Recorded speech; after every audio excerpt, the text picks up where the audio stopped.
mais um vídeo do programa Consciente. Nesse mês, Setembro Amarelo, falaremos sobre prevenção ao suicídio e convidamos a doutora Fernanda Guimarães para falar um pouco sobre o tema. Os responsáveis pelo projeto Alvivia Cores foram Brenda Pontes, Isabela Venturini e eu, Luiz Henrique Sordi. A primeira pergunta é: o que é depressão? A depressão é um transtorno mental, né? E ela é caracterizada por tristeza, por perda cognitiva importante, né? Um prejuízo cognitivo e por um prejuízo aí no funcionamento diário da pessoa, né? O que se faz importante a gente falar muito sobre depressão hoje é que dados da OMS de 2015, nós temos que mais de 300 milhões de pessoas estavam deprimidas, né? E esse número teve um crescente de pelo menos 15% de 2004 para 2015, né?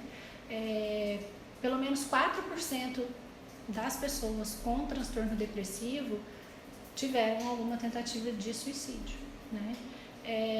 800 mil pessoas em 2015 morreram em tentativas de suicídio, né? Então, esse tema é um tema que precisa ser trabalhado mesmo. E tristeza é sinônimo de depressão? Não, tristeza não é sinônimo de depressão. É importante diferenciar a tristeza que é adoecida, né, da tristeza que é comum, né? É normal a gente ter tristeza, é normal a gente ficar triste com um ente querido que a gente perdeu, é normal a gente ficar triste porque foi mal na prova, é normal a gente ficar triste porque brigou com o namorado, né? Mas não é normal, tendo em vista essa tristeza, eu ficar entristecido por muito tempo e começar a ter prejuízo no meu funcionamento por conta disso, né? Eu não consegui mais ir para a faculdade, eu não consegui mais ter as minhas atividades de vida diária, né? Então é importante aí diferenciar aí do que é doença e do que é tristeza comum, né? E quais são as causas da depressão? A gente tem hoje várias causas, as causas externas, né, que são esses sofrimentos, às vezes, que as pessoas não conseguem lidar, né, fatores genéticos, né, 30 a 40% dos quadros depressivos têm fundo genético. Hoje já se sabe que crianças que foram expostas a um sofrimento muito extenso durante a infância podem ter alterações genéticas na carga genética por conta desse sofrimento, né? Alteração aí dos neurotransmissores, também tem estudos a respeito, mas hoje não tem nada ainda comprovado do que pode ser a causa da depressão. Geralmente um sintoma aí externo, às vezes aliado à carga genética, talvez, para individualizar, né? E em relação aos sintomas, quais são os principais? Tristeza, né, a maior parte do tempo, por pelo menos 2 semanas, né? Muita gente tem dificuldade, às vezes, de identificar a tristeza, então pode ser tristeza em forma de irritabilidade, de sensação de inutilidade, de solidão, de vazio, né? Essas formas aí também podem indicar que a pessoa está sofrendo com um humor alterado, né?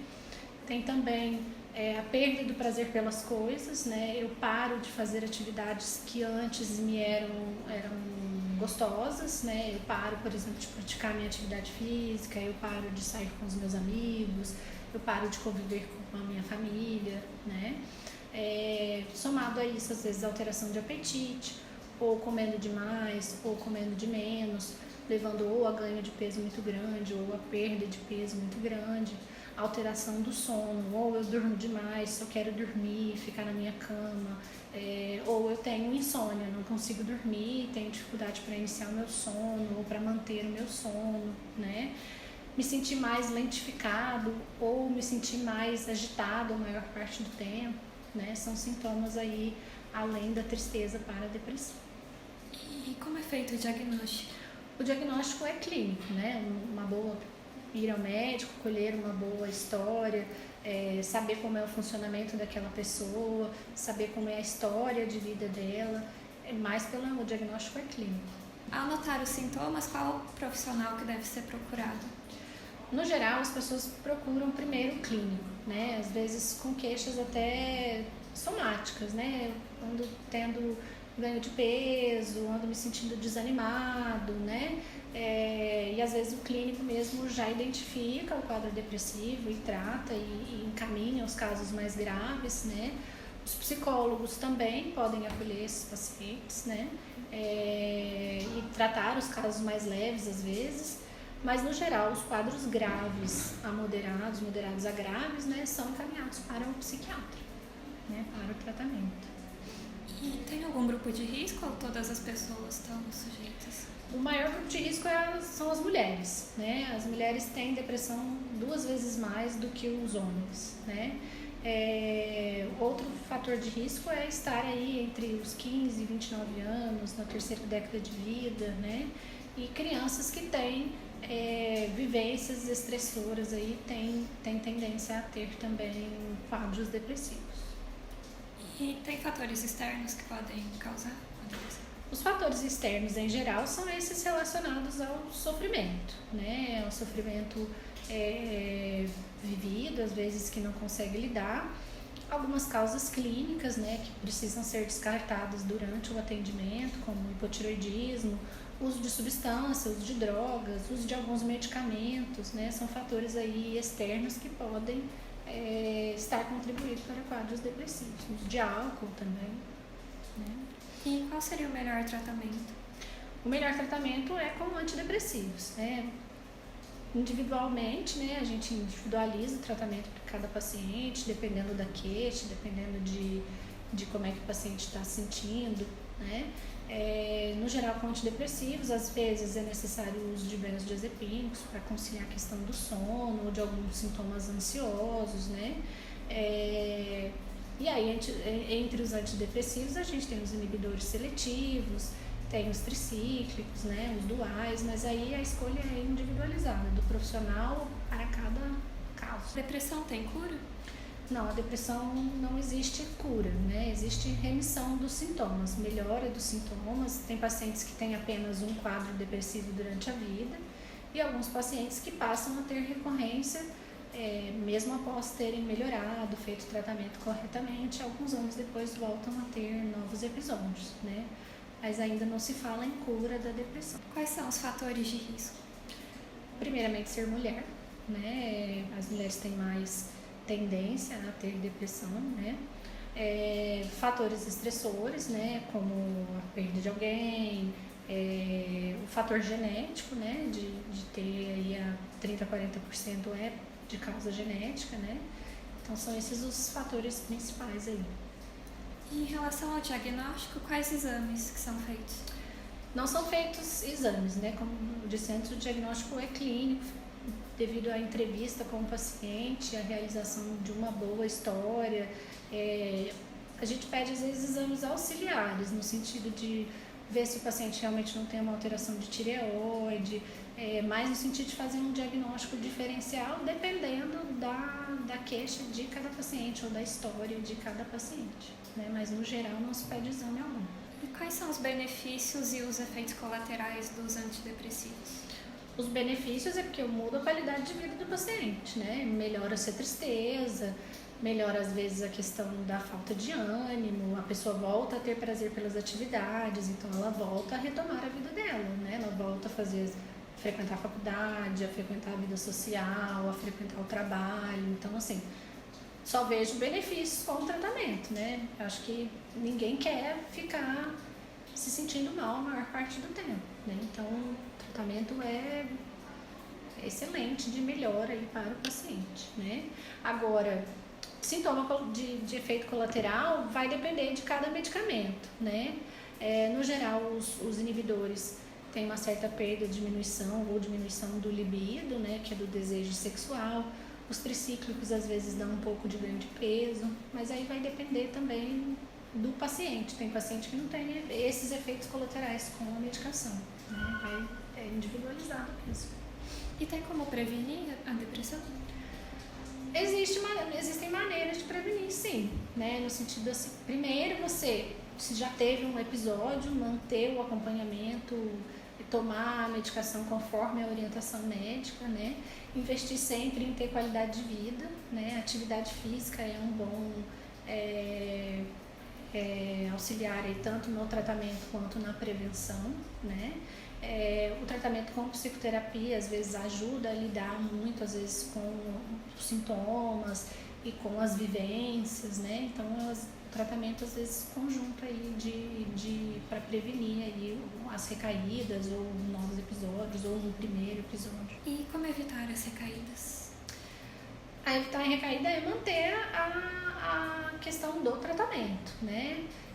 Alguns pacientes às vezes suspendem o tratamento. Eu tomei um mês o remédio, fiquei bem e parei, né? O tratamento para a depressão, no geral, a gente faz pelo menos 1 a 2 anos, né? No primeiro episódio. Então, é ser fiel ao tratamento, né? Manter e investir em qualidade de vida, fazer psicoterapia e atividade física, é assim que a gente previne as recaídas, né? E os sinais de recuperação da depressão, quais são? Os sinais de recuperação é a melhora do humor, né? A pessoa volta a frequentar e a ter as atividades que fazia, volta a ter prazer pelas coisas que fazia, né? Regulariza o sono, regulariza o apetite, esses são os sinais de que há melhora, né, do tratamento. E qual a relação entre suicídio e depressão? Então, não existe uma relação assim. Nem toda pessoa que tem depressão tem pensamento suicida, né? Muitos pacientes com casos, às vezes, depressivos graves, né, têm ideação ou pensamento de suicídio, né? E elas veem o suicídio, na verdade, como um alívio daquilo que ela está sentindo, né? Ela não está suportando o sentimento que ela está tendo, né? Então, a relação está mais nesse sentido, de o sofrimento é muito grande e eu não consigo lidar com esse sofrimento, né? Seria mais fácil se eu morresse, né? Mas nem todo pensamento tem planejamento. Então, às vezes, a gente tem que investigar isso com o paciente, né? Como é que é essa percepção dele de pensamento suicida, né? E de perguntar mesmo, diretamente, você tem pensamentos a respeito de suicídio? O perguntar não faz com que a pessoa, que eu esteja estimulando esse comportamento. Muitas vezes o paciente já tem esse pensamento, né? E a gente tem que abordar para ver se existe algum risco, né? Até para orientar a família, orientar o próprio paciente, né? Mas é um sinal de risco de um quadro depressivo. E como ajudar alguém com depressão? A primeira coisa de como ajudar uma pessoa que tem depressão é não entender a depressão como loucura. Existe um preconceito muito grande com a doença psiquiátrica, né? De que a pessoa que faz um tratamento psiquiátrico é louco, né? E não é o caso, né? A depressão é um adoecimento psíquico, mas que não necessariamente é loucura, né? Então, desmistificar isso de que as pessoas são loucas, né? Talvez seja uma das coisas mais difíceis hoje. Muitos pacientes vêm ao consultório trazidos por familiares e falam, não sei porque eu vim aqui, eu não sou louco. E aí eu coloco, mas não é mesmo, né? Então, desmistificar isso. Não achar que depressão é frescura, que depressão é falta de vontade, que depressão é falta de Deus na vida. Depressão não é nada disso. Depressão é um transtorno mental, né? E às vezes até hoje a gente tem estudos que pensam que até que é uma coisa orgânica, né? Então não tratar as pessoas como se elas estivessem com frescura ou como se elas não estivessem querendo melhorar, não, muito pelo contrário. Evitar cobranças, né, do tipo, você tem que melhorar, você tem que sair dessa, faltou Deus na sua vida, nada disso ajuda os pacientes que têm depressão, né? Levá-los às vezes ao atendimento médico, ouvi-los, né? O ouvir às vezes o sofrimento do outro ajuda muito o outro a se abrir, né? Então todas essas coisas podem ajudar os pacientes que têm depressão, né? E nunca diminuir o sentimento do outro. O sentimento do outro é dele e eu não consigo às vezes dimensionar o que o outro está sentindo. Então é isso, doutora Fernanda. Muito obrigada por se dispor a responder essas perguntas pra gente. Eu que agradeço. Acho importante, é um momento e é um mês de conscientização, então é bem importante a gente falar sobre esse assunto, né? Espero ter esclarecido as dúvidas aí. Com certeza. Muito obrigada. Eu que agradeço.